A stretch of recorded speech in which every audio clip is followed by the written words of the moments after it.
ഗൂഗിളിൽ ഒരു ദിവസം നടക്കുന്ന സെർച്ചുകളുടെ എണ്ണം 8.5 ബില്യൺ ആണ്.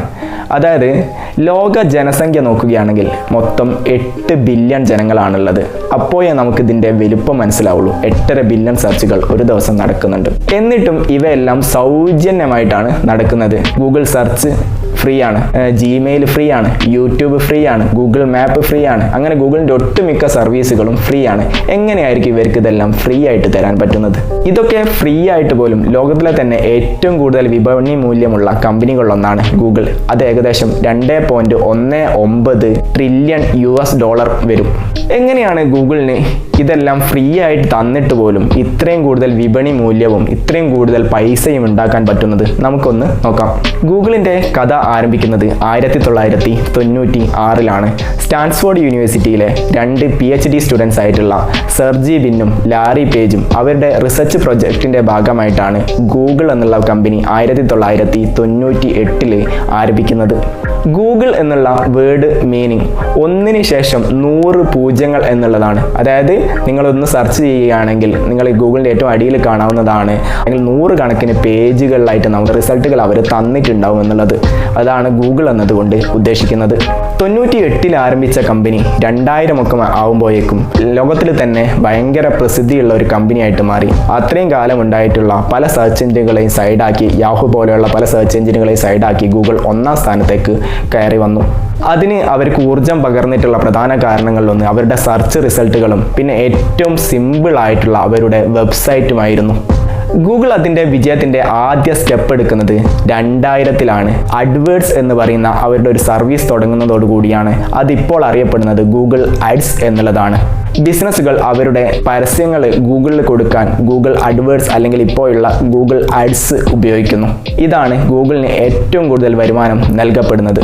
ശേഷം അവർ ഒരുപാട് സർവീസുകൾ കൊണ്ടുവന്നു. 2004 ജിമെയിൽ, 2005 ഗൂഗിൾ മാപ്സ്, 2006 യൂട്യൂബിനെ ഏറ്റെടുത്തു, 2008 ആൻഡ്രോയിഡ് ഏറ്റെടുത്തു.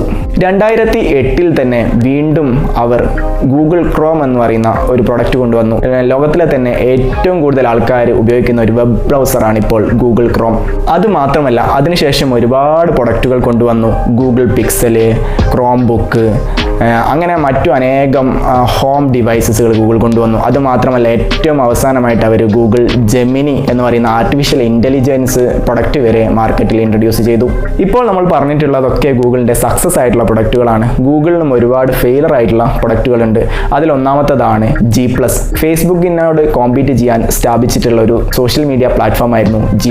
അത് ഗൂഗിളിന് വിജയിപ്പിക്കാനായില്ല. പിന്നെ ഗൂഗിളിൻ്റെ ഒരു ചാറ്റ് ആപ്പ് ആയിരുന്നു ഹാങ് ഔട്ട്. അതും ഗൂഗിളിന് വിജയിപ്പിക്കാനായില്ല. ഐപാഡിനോട് കോമ്പീറ്റ് ചെയ്യാൻ കൊണ്ടുവന്നതായിരുന്നു ഗൂഗിൾ നെക്സസ് ടാബ്ലറ്റ്. അതും ഗൂഗിളിനെ വിജയിപ്പിക്കാനായില്ല. പിന്നെ Google podcast, Google glass, Google wave, Google reader എന്നിവയെല്ലാം കൊണ്ടുവന്നു. ഇതെല്ലാം സക്സസ്ഫുൾ അല്ലാത്ത, പരാജയപ്പെട്ടിട്ടുള്ള പ്രൊഡക്റ്റുകളാണ്. ഇതിൽ നിന്ന് നമുക്ക് മനസ്സിലാക്കാം ഏതൊരു കമ്പനിക്കും സക്സസ്ഫുൾ ആയിട്ടുള്ള പ്രൊഡക്റ്റുകൾ മാത്രമല്ല ഉള്ളത്, അവർക്ക് ഒരുപാട് ഫെയിലർ ആയിട്ടുള്ള പ്രൊഡക്റ്റുകൾ ഉണ്ടാവാറുണ്ട്. സോ ഫെയിലർ എന്ന് വെച്ചാൽ സക്സസിൻ്റെ ഒരു ആദ്യ പടിയാണെന്ന് നമുക്കിതിൽ നിന്നും മനസ്സിലാക്കാവുന്നതാണ്. ഇനി നമുക്ക് ഗൂഗിളിൻ്റെ ബിസിനസ് മോഡൽ ഒന്ന് നോക്കാം. ഗൂഗിളിൻ്റെ ടോട്ടൽ റവന്യൂ ആണ് 280 ബില്യൺ US$. അതിൻ്റെ 58% വരുന്നത്, അതായത് ഏകദേശം 162 ബില്യൺ US$ വരുന്നത് ഗൂഗിൾ അഡ്സ് വഴിയാണ്.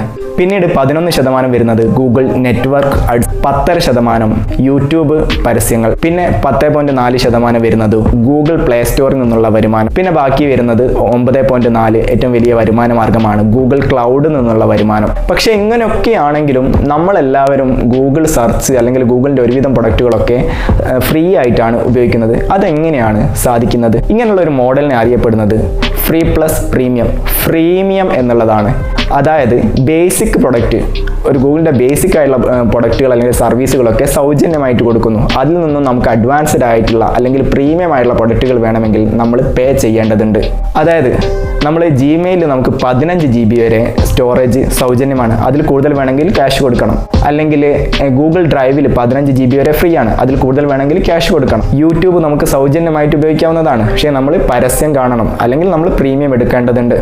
ഇങ്ങനെയുള്ള ഈ ഫ്രീമിയം എന്നുള്ള ഈ മോഡൽ വഴിയാണ് ഗൂഗിൾ വരുമാനം കണ്ടെത്തുന്നത്. അതായത് 95% ആൾക്കാരും ഗൂഗിൾ ഫ്രീ ആയിട്ടാണ് ഉപയോഗിക്കുന്നത്. ബാക്കി വെറും 5% ആൾക്കാർ മാത്രമേ എന്ത് ചെയ്യുന്നുള്ളൂ, ക്യാഷ് കൊടുത്തിട്ട് അവരുടെ പ്രീമിയം പ്രൊഡക്റ്റുകൾ ഉപയോഗിക്കുന്നുള്ളൂ. ഈ ബിസിനസ് മോഡൽ തന്നെയാണ് ഗൂഗിളിന് കൂടുതൽ വരുമാനത്തിലേക്ക് എത്തിക്കുന്നത്.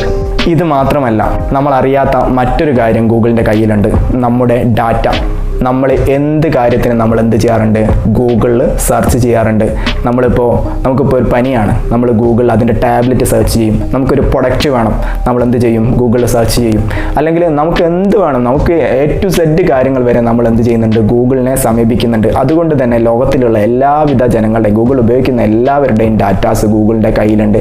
ആ ഡാറ്റാസ് അവർക്ക് എന്ത് ചെയ്യാൻ പറ്റും, ഇതാവശ്യമുള്ള അനവധി കമ്പനികളുണ്ട്. അവർക്ക് നമ്മുടെ ഡാറ്റാസ് വിറ്റിട്ടും അല്ലെങ്കിൽ അവർക്ക് ആവശ്യമുള്ള അവരുടെ പ്രൊഡക്റ്റുകൾ നമ്മളിലേക്ക് എത്തിച്ചിട്ടും ഗൂഗിൾ എന്ത് നടത്തുന്നുണ്ട്, പൈസ നേടുന്നുണ്ട്. അല്ലെങ്കിൽ ഗൂഗിൾ ആഡ്സ് വഴി പൈസ നേടുന്നുണ്ട്.